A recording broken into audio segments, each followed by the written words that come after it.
All right, you could see the wind a little bit starting to pick up there on the beach. If you go to the beach this weekend, you're going to want to wear some layers, right, Ivan? I'm staying home. I don't know about you guys. I'm not going anywhere near the beach this weekend. Or the beach, or maybe even the parking lot. I mean, you may want to just stay home. It is going to be brutally cold here for South Florida standards there, and we are going to continue to see temperatures dropping. 70 degrees right now tells half the story because the dew point is down into the upper 50s. Front is through. The winds have shifted over to the west, and we're just going to continue to come on down. As we talked about yesterday, the timing was just right so that we had high temperatures that were able to manage 82 degrees, but we will not see an 8 in front of our temperatures here for quite some time. It is going to be a long haul. Now, we will get back into the 70s by the time we get into the weekend here, but it is going to be rather chilly for tonight and early tomorrow. There you see the temperatures. This is something, right?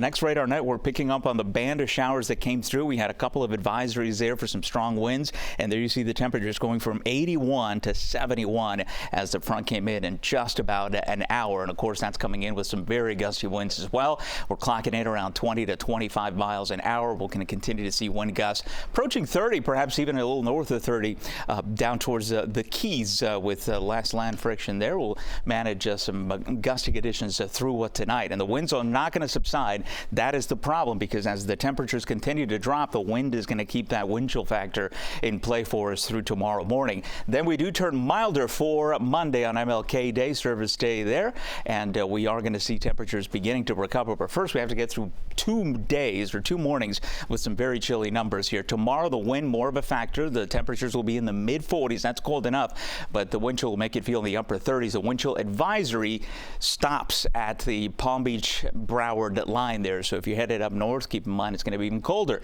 So 40s, mid-40s for Miami-Dade, and down towards the Keys, we're going to stay in the 50s. Let's do that again, shall we? But get you into Sunday morning, because interestingly enough, you know, the second day, typically with the traditional cold front, is the coldest night because you lose the wind, and that allows for all the heat that builds up during the day to just escape. And that is what you're seeing here. So let's go county by county on that, and you'll see temperatures now not in the mid-40s, but a lot more lower 40s and even some upper 30s in the usual colder spots away from the water there. So there are your numbers coming up for Sunday morning. A bit of a wind chill, so we could have these numbers kind of shaved off about 34, 35 degrees.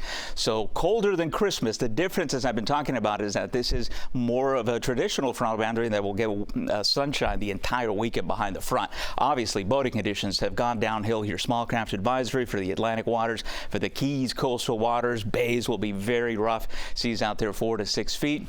And that will continue throughout the day tomorrow. Temperatures only managing the low 60s through the afternoon. By the way, colder in Buffalo. You saw we're going to continue to see temperatures here in the mid and upper 20s. But for us here, it's still cold enough with temperatures only into the 60s for afternoon highs. MLK looking milder, certainly, with temperatures in the mid 70s. We'll stay dry, and then we'll hit about 80 degrees beginning Wednesday.